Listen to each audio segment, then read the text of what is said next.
Prav lepo pozdravljeni, dragi gledalci in pa bralci portala Maribor in dobrodošli v novem podcastu. Z menoj pa je, tako kot smo predstavili vse mariborske kandidate, ki kandidirajo za državni zbor na letošnjih volitvah, pozdravljam, lahko rečem, pristno Mariborčanko, Pobrežanko, Lauro Mencinger. Lep pozdrav. Pozdravljen, hvala za povabilo. Laura, najprej seveda lepo pozdravljena in dobrodošla v tem našem podcastu Desni mikrofon, ampak da prebijava midva tisto začetno tremo, povej najprej za naše gledalce in pa tudi bralce portala Maribor, kdo sploh je Laura Mencinger? Začela bi tako, sem Mariborčanka, Pobrežanka, dejansko v Mariboru se izredno dobro počutim. S čim se ukvarjam? Zaposlena sem kot komercialistka v srednje velikem, zelo uspešnem proizvodnem podjetju.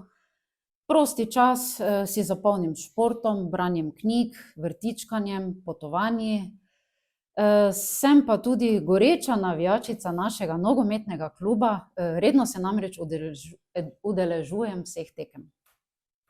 No, in če si vajena potovanja, potem jaz mislim, da bo sedaj od aprila naprej tudi redno potovanje iz Maribora do Ljubljane, sicer pa, Upam, da res. kot si rekla, si podjetnica, si poslovna ženska, komercialistka in tam poklic je nekako tebi pisan na kožo, čeprav je to, lahko bi rekla, bolj težek poklic, ampak povej mi, kaj lahko poveš o tem poklicu?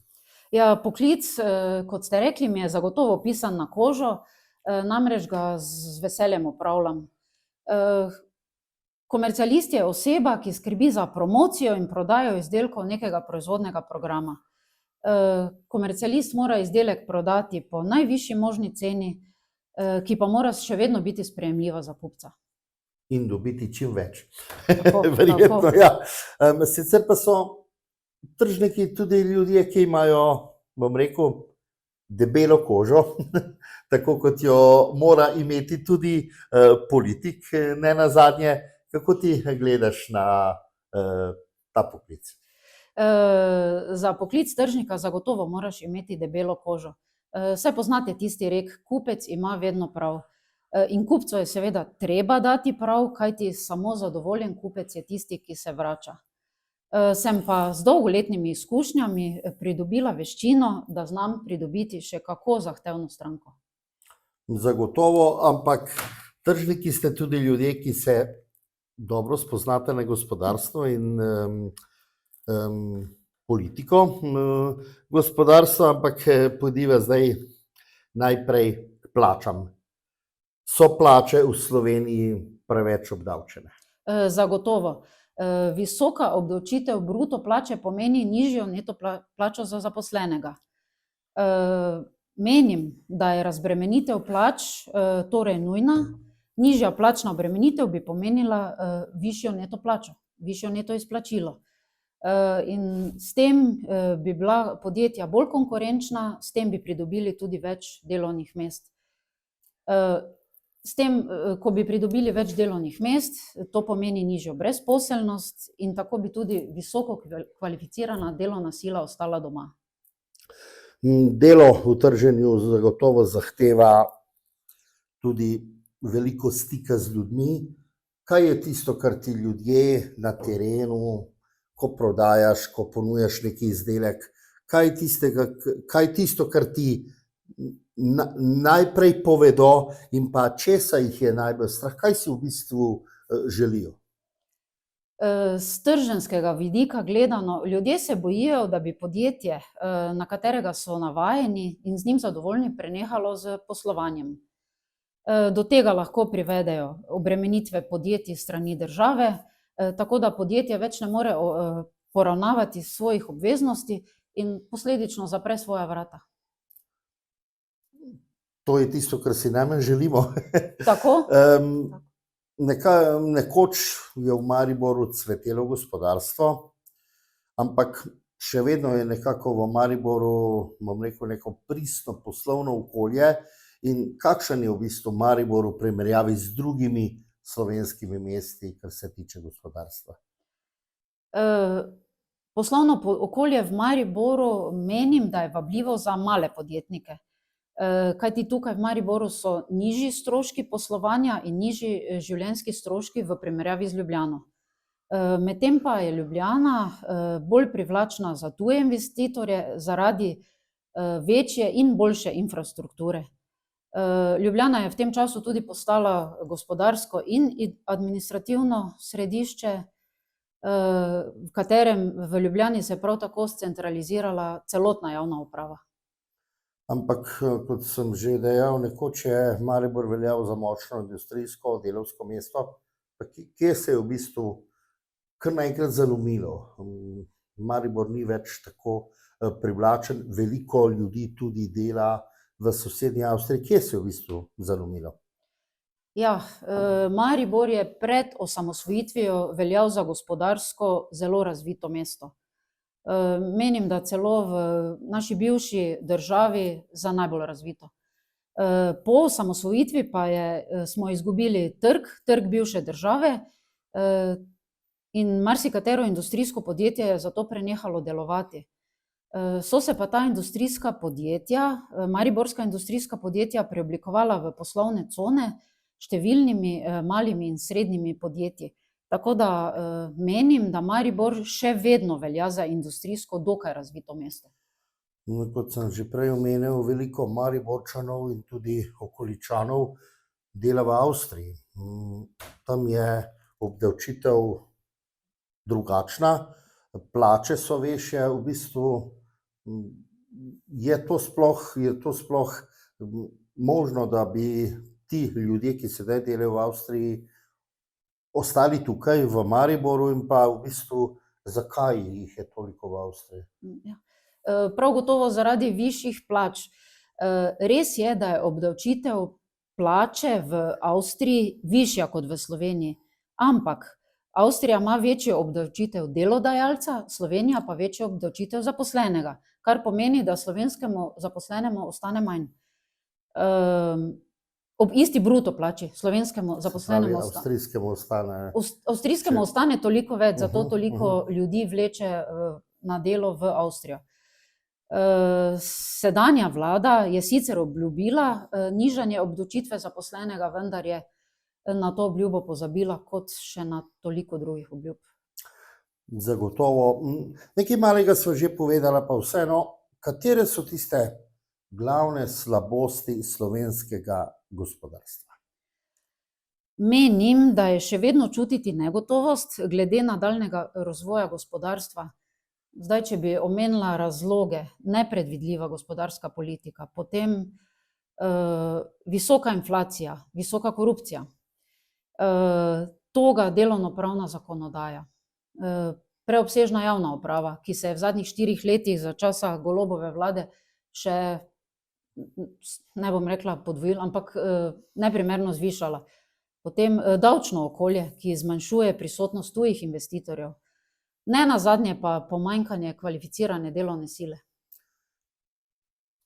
Kakšno je v bistvu tvoje mnenje zdaj o tej Golobovi, bom rekel, opevani božičnici? To je bil neki bombonček, ki se je naredil konec prejšnjega leta. Povej mi, je ta bombonček res tako dragocen, kot to pravijo pri Svobodi? Božičnica je bila zagotovo izplačana z namenom pridobiti volivce vladajoče stranke. Torej bilo to predvolilni bombonček. Aktualna vlada je s poseganjem v že sprejeto zakonodajo prejšnje vlade Janeza Janše znižala splošno olajšavo. S tem je znatno znižala prihodke zaposlenih v zadnjih 4 letih, in to precej v višjem znesku, kot je bila ta obvezna božičnica. Pa je nižja davčna obremenitev v bodoče za Slovenijo ključnega pomena? Zagotovo. Rešitev bi bila v zmernih davkih, ki bi spodbujali delo, podjetnost, ustvarjali bi okolje, kjer bi gospodarstvo raslo, država bi pa tako imela stabilne prihodke. Nižja davčna obremenitev bi obdržala tudi visoko kvalificiran kader, ki podjetjem ustvarja najvišjo dodano vrednost. V SDS-u se pogosto zavzemajo za razbremenitev dela. Kako konkretno bi to občutil povprečen zaposlen oziroma podjetnik v Sloveniji? Zaposleni bi to čutil z dvigom neto izplačila, čisto enostavno. Medtem ko podjetnik pa posledično, kajti z večjo kupno močjo bi se povečala potrošnja, povečala bi se gospodarska aktivnost, kar bi pomenilo večje prihodke za podjetnike. In gospodarski krog bi zaživel. Ja, upajmo, da se bo to tudi zgodilo, sicer pa da Tudi se jaz. vrneva nazaj k tebi. Si članica Slovenske demokratske stranke. Zakaj si se odločila prav za to stranko? Ja, podpornica Slovenske demokratske stranke sem bila že vrsto let, za članstvo pa sem se odločila pred nekaj leti, ker sem se poistovetila s programom, vizijo in vrednotami stranke. To je tisto, kar v bistvu potrebuješ. Tako. Sicer pa, kakšno je tvoje mnenje o vladi Roberta Goloba? Sedaj si imela priložnost videti, kaj je ta vlada naredila v 4 letih. Kakšno je tvoje mnenje? Vlada je naredila bore malo. Dejansko si je ta vlada s porazoma na obeh referendumih nastavila ogledalo sama. Izidi referendumov so povedali, kakšno je vzdušje v državi. Sama tudi menim, da gre za popolnoma neizkušeno vlado novih obrazov, kot že vrsto let prihajajo novi obrazi. Vlada deluje nedržavotvorno. Moje mnenje pa je tudi, da je bila izvoljena zgolj in samo na podlagi kampanje proti politiki Janeza Janše. Ja, zagotovo. Ja. Če drugega ne, se še spomnimo tistih protestov s kolesi in ostalih neumnosti, kar so počeli. Sicer pa KPK je ugotovil, da je predsednik vlade Robert Golob kršil integriteto. Sam je dejal, da pred volitvami, da če KPK ugotovi kršitev integritete, da bo odstopil. Vendar, kaj se je sedaj zgodilo? Ni odstopil, pa bi po tvojem mnenju moral. Po mojem mnenju zagotovo. Menim, da je premier Robert Golob kršil integriteto že ob imenovanju za premiera, s tem, ko je v javnosti zahteval čiščenje janšistov v javnih institucijah, v RTV-ju, na policiji. Ta zadnji primer pa je, ko je KPK ugotovila kršenje integritete, je pa še večji problem in menim, da bi moral brezpogojno odstopiti. No, ko sva že pri tistem čiščenju janšistov, sedaj se mu je to na RTV-ju po zadnji tarči vrnilo kot bumerang. Ja, zagotovo. Sicer pa SDS ima zveste podpornike, ampak tudi močne nasprotnike. Kako odgovarjaš tistim, ki stranko označujejo kot skrajno desnico in še vedno svarijo pred vlado Janeza Janše? Slovenska demokratska stranka velja za zmerno konzervativno desnosredinsko stranko. Tako da tisti, ki stranko označujejo za skrajno desnico, so sami skrajni levičarji. S tem dejansko želijo strašiti volivce. Menim tudi, da strah pred Janezom Janšo umetno ustvarjajo tisti, ki se bojijo reda in odgovornosti. Kot Mariborčanko, kaj te v bistvu je pri razvoju mesta najbolj razočaralo in kaj je tisto, kar te najbolj motivira? Razočaralo me je dejansko to, da je bilo vlaganje samo v razvoj centra mesta, vlaganje v razvoj okolice pa bore malo. Premalo je bilo tudi vlaganj v gospodarski razvoj mesta. Precej vlaganja pa je bilo v kulturno podobo mesta, lahko omenim Lent festival, vinska tradicija. Razširila se je tudi turistična ponudba in s tem tudi rekordni obiski turistov, kar je pa vseeno zelo pozitivno. Pa razširilo se je recimo tam, kjer ima župan svoje hotele in svoje restauracije, tam se je razširilo, tam prihajajo ljudje, tam nastaja marsikaj. Tako. Sicer pa kako pomembne so zate slovenske vrednote, tradicija, identiteta? Slovenske vrednote, tradicija in identiteta so zame izjemno pomembne. Cenim vrednote, kot so delavnost in vztrajnost, tudi skromnost, solidarnost. Predvsem solidarnost je tista, ki Slovence najbolj odlikuje. Tradicija so ljudski običaji, imamo kurentovanje, ki smo ga imeli prav danes. Na Ptuju, v Ja, Mariboru. dobro, Maribor je tudi Tako, bil poln tako. mask, potem mariborsko novo leto, Prav gotovo, martinovanje. martinovanje, ja.